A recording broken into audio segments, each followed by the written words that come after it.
This is how Gravity Falls begins and ends.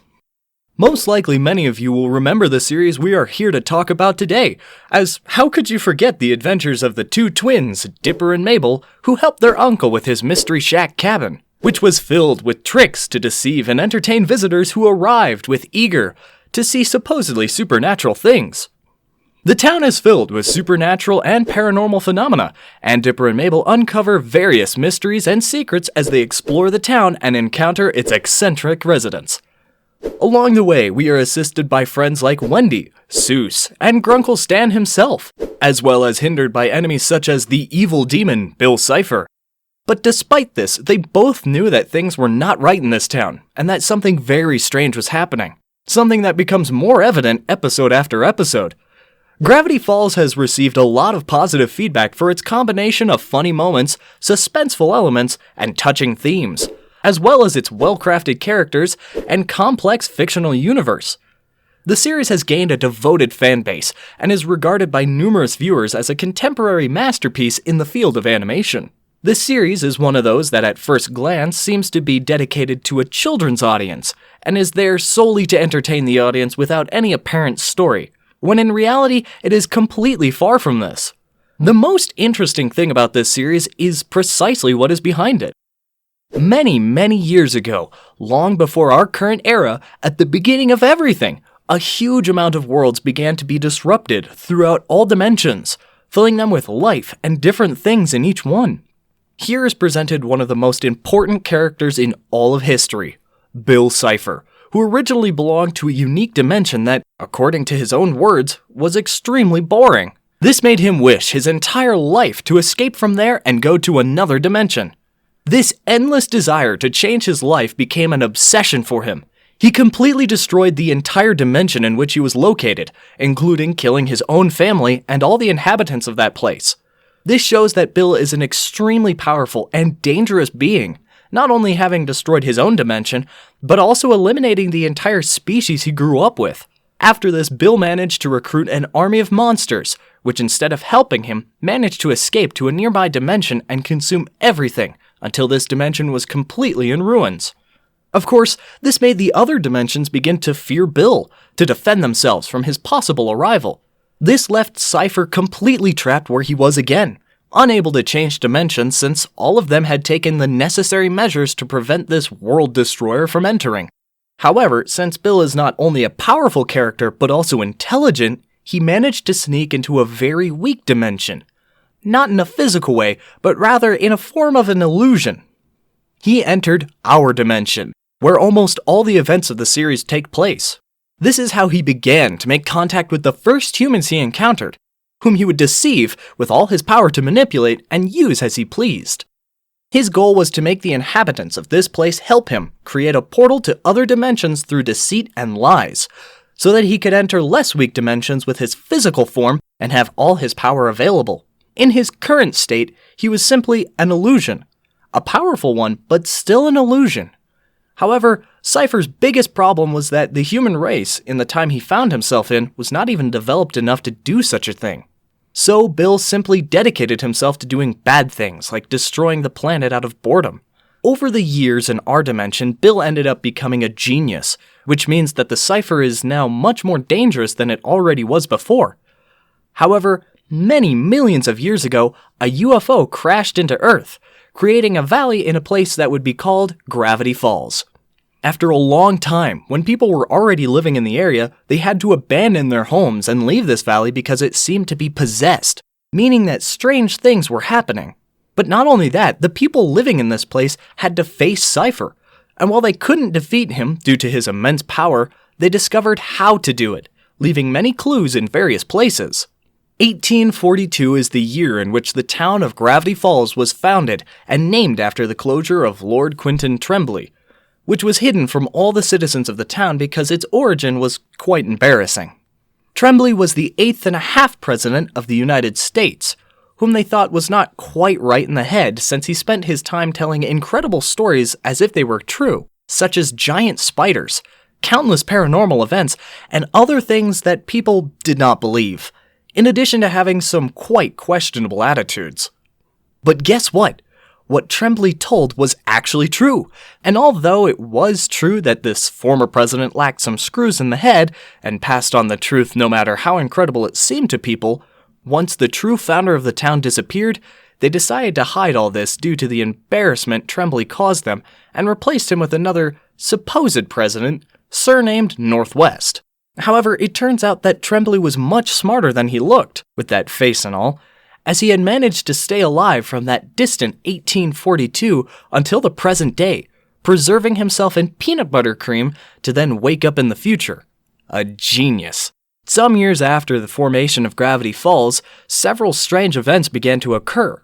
First, in 1849, bear fever emerged, from which a strange creature called the multi-bear was born, which most lumberjacks wanted to kill. As a result of this, the plaid shirt fever also emerged, which made people wear plaid shirts since most of the townspeople were lumberjacks, and this was their casual clothing. Some years later, in 1851, mining disappeared completely and stopped yielding fruit, because it began to be considered something extremely dangerous. And why? Well, it is because in the depths of the town, cryogenic dinosaurs were still there, which managed to escape precisely due to mining activity and began to harm many people. Many years later, in 1862, the Northwest, that is, the mayor's family, sent a group of lumberjacks from the town to build a mansion for them with the excuse that it was for the good of the entire town, and promised to let them enter all their parties there in an unlimited way. Although this turned out to be a complete scam, and when the mansion was ready, not only did they not let them into their parties, but the Northwest also made fun of them. On that day, the mansion that the loggers built became a site of paranormal activity and was deemed uninhabitable. But if that wasn't enough, the loggers, after all their hard work, were rejected by the Norwegians, and on the same day a flood struck the town and killed all of them. This would not be a minor event, as it would lead to the existence of zombies in the story. And within Gravity Falls, zombies that are the loggers who died in that flood are now cursed to carry the burden of being undead for the rest of their lives. Or unlives. In 1883, a train derails because the conductor is blinded by a very bright light.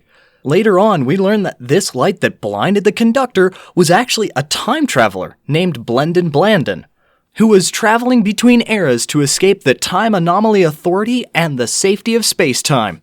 This character will have a lot of implications in the story, but for now, we'll stick with the fact that he delivers a letter to the family of the Stans in describable language. But who are the family of the Stanford? To understand that, we'll have to go back a few years when Stanley Pines and Stanford Pines, two 12-year-old brothers, found a completely wrecked ship. They decided to repair it together and set out on adventures to explore the world, uncover mysteries, and find a place where they could be comfortable living. While they were trying to repair their boat to start their adventure, the brothers began to encounter several problems. Bullies were bothering them frequently, and to try to solve this, the boys' parents sent Stanley to learn boxing. This plan was a success, as Stanley became able to defend for himself and his brother, and the bullies left them both alone. In exchange for this, Stanford helped Stanley with his exams, as he was very intelligent and had no trouble getting good grades. Time passes, and Stanford, due to his excellent academic performance, receives a scholarship to a very prestigious college where he could succeed in life and have a good future. He decides to focus solely on his studies, thus abandoning his brother and the promise they had made as young boys. This obviously does not sit well with Stanley, and unintentionally, he destroys the project his brother had made to enter the university, thus probably causing him to lose the opportunity of a lifetime. It was clear that this act was not going to go unpunished. As a result, Stanley's father became very angry and throws him out of his own house. This is where things really start to get interesting. Now we will start with the story of Stan from there. Stanley, after becoming homeless, begins to look for a way to make money in business, since being a treasure hunter hasn't gone very well for him. But upon seeing that selling things was much more profitable, he ended up switching to this way of life. He had a girlfriend who we find out left him for another guy who was basically a hippie. So the only thing Stanley had left in his life was a small hope that his brother would call him, so they could reconcile once and for all and have the most important person in his life by his side again. On the other hand, Stanford continued with his life based on his studies. Although he couldn't get into the prestigious university he was initially invited to, he did attend a normal university, and was able to receive several scholarships and awards for being the best student. However, what mainly marked his life was that he began to base his research on the paranormal, and focused on a town called Gravity Falls, where things beyond reality were happening all the time. This was the perfect place for him to conduct his research. Ford managed to buy a cabin that was priced ridiculously low, and this was precisely because the Northwests wanted to sell that land at any cost, since it was there where the loggers had died in 1862, and that place was full of zombies that came out all the time and other dangerous things. But this came like a perfect fit for Stanford, because he was able to fill the 3 journals he had been keeping for his research with a lot of information. What he was looking for was to theorize the origin of the town's phenomena in order to write a book and become recognized based on this. These 3 books, or journals, in which Stanford wrote and detailed every supernatural thing in Gravity Falls, are the most important 3 books of the whole series. As Stanford dedicated himself to discover more and more mysteries of Gravity Falls, he discovers the writings left about Bill Cipher, the first people who tried to face him. These writings not only had the way to defeat him, but also the formula to accidentally invoke him. Ford notes this down as another discovery in his journals, and ends up inadvertently summoning the most feared villain of the entire series. Bill quickly realizes the potential that Stanford had, and manipulates and deceives him because he sees in him the power to create the portal to another dimension that he had long desired. This is how they start a project together, where Bill promises Stanford that they will change the world with this, and other things. When in reality, it was all a plan to be able to benefit himself by force, as he had always done before. After a long time of research and effort by Stanford and Bill, as well as another university companion named McGuppet, who became traumatized after a section and in Seville with Stanford and decided to create a gun that would erase all memory, they finally managed to open the portal that Bill had always desired. However, accidentally, Market finds out that Bill's plan all this time has been to invade his dimension with his physical form, to destroy everything, and to move to other dimensions with his army. As it became clear, McGuppet immediately abandons the project and warns Stanford. But at first, Stanford refuses to believe him, and continues with the portal. It is only after investigating on his own that they find out that McGuppet, despite being terribly crazy, was telling the truth. Upon learning this, Stanford began to hide the books that he had created that contained all the information on how to open this portal. The safest thing he thought was to scatter them around in different places so that it could never be opened, and humanity would no longer be in danger. After 10 years, he calls his brother Stanley to ask him to hide the first book and take it as far away as possible. Imagine how excited Stanley was to think that his brother wanted to reconcile with him. He goes immediately to Stanford's cabin in Gravity Falls, and when they meet there, he realizes that Stanford only wanted him to grab the first journal and leave as quickly as possible. It was clear that Stanley gets angry, and a fight breaks out in the basement where Ford conducted his research. This causes the portal to the weak dimension to open accidentally and suck in Stanford, who would be trapped once inside the weak dimension since the portal would close. The only person in the world who knew this was Stanley, who only had one of the 3 books needed to open it. The other 2 books had already been hidden by Stanford some time ago. Now Stanley was completely alone, and taking advantage of the situation and being in his brother's cabin, he stayed there and created a fraud within the cabin, which became his well-known Mystery Shack. For a few years, he was able to pay his debts and survive. Meanwhile, he tried to make progress with the portal, which was almost impossible for him to achieve. The story takes another drastic turn several years later when his nephews, our protagonists, Dipper and Mabel, came to visit. You might be asking, but Joda, the main character of the series didn't appear until now? Let me tell you that this is a story that spans generations, and most of it is made up of events from the past. So if I tell you now how these 2 children were able to do something that neither of their 2 uncles could do in so many years, they quickly recover from what I told them at the beginning. that both brothers, Dipper and Mabel, knew that despite the fact that everything their Uncle Stan said was a scam, they could still sense that there was something off with the town.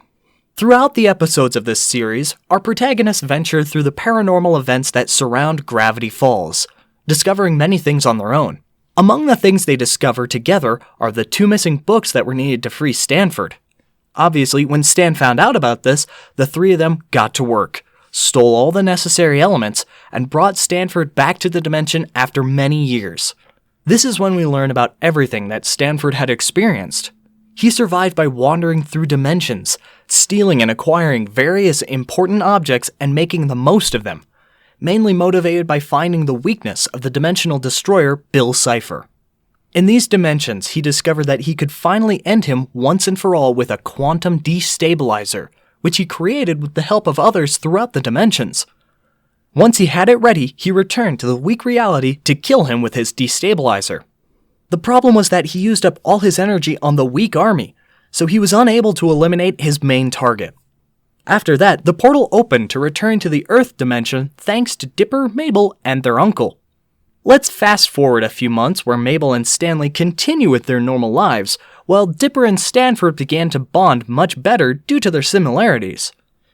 This is when they start to have many adventures together and develop such trust that would allow Stanford to show Dipper everything he found during his years of research, including an interdimensional rift that had been caused when they opened the portal from which the same thing would come out.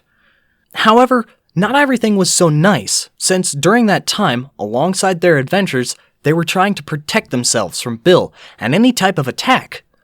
If the triangle could achieve his objective, it meant the end of the dimension. They had to avoid this at all costs, which is why they filled the shack with unicorn hair. It may seem extremely ridiculous, but it was very important. It was clear that Stanford was paying more attention to Dipper and was starting to neglect his sister. In a moment of emotional weakness, Mabel is visited by the time traveler who caused the train accident in 1883. He manages to convince her that if she gave him the interdimensional rift that Dipper had taken, he could solve all her problems. Mabel, innocent of what could happen, agrees to the deal, and that's when we find out that all along the time traveler was Bill Cipher, and with the interdimensional rift in their possession, they managed to open their portal to bring their physical form into this dimension. And that's when the end of the world begins. But not so fast, because Stanford had one last shot in his interdimensional destabilizer, and when he tries to kill Bill Cipher with it, he misses the last shot, and Bill turns him into gold, rendering him completely out of commission. However, our protagonists, including Stan, Mabel, and Dipper, managed to escape and take refuge in the Mystery Shack, which was protected by unicorn hair. It seems like a joke, but it works perfectly. This is how now both the known characters and their friends have extra time to investigate any weaknesses of the Dimensional Destroyer. And who better than Stanford at this moment? So, in a desperate move, they figure out how to turn him from gold back into a person. With the help of McGuppet, who had gone completely crazy and was married to a raccoon, but had spent all that time building robots and machines, they were able to turn the Mystery Shack into a fighting weapon and move around and even harm Bill without him being able to do anything to them since they still had magical protection. In this way, they managed to save Stanford, who begins to perform the ritual to destroy Bill Cipher. The ritual had to be performed through a transmutation circle, in which each participant occupied a symbol that represented them. However, this did not work, because for the ritual to work, the two brothers had to make peace, something they could not do because they each still believed they were right. Therefore, as they could not achieve it this way, they decided to switch clothes, and being twins, Bill got confused. And instead of entering Stanford's mind to eliminate them, he entered Stanley's mind. In the end, Stanley sacrifices all his memories so that they could be erased with the gun created many years ago by McGuppet and eliminate Bill Cipher from inside his head. So that's how they managed to save the dimension through the sacrifice of Stanley. Although he didn't die, he lost all his memories and doesn't remember anything that happened in his life. But that's not a big problem because it gets fixed when they start showing him the photo albums of that summer that Mabel had taken, recovering a large part of his good memories. After a fairly happy ending, one of Stan's most loyal employees is left in charge of the Mystery Shack, while Mabel and Dipper return home since the summer has ended. Finally, the brothers can travel on their ship and solve mysteries as they had promised in their childhood, as the twins say goodbye to their friends and leave Gravity Falls, but not before discovering some mysterious symbols hidden around the town. The series ends with the implication that Dipper and Mabel will return to Gravity Falls someday to continue their adventures. With Gravity Falls now over, fans have been speculating about what happened to the characters after the events of the show. Some theories suggest that Dipper and Mabel return to Gravity Falls every summer, while others propose more dramatic feats for the characters. Now, with nothing more to say, this is the end of today's video, and we will come back once again with more of this type of content in the future. Also, continue to support the channel by subscribing and liking the videos, as it will help us to keep our content optimized for the YouTube algorithm. That's all for today. See you next time!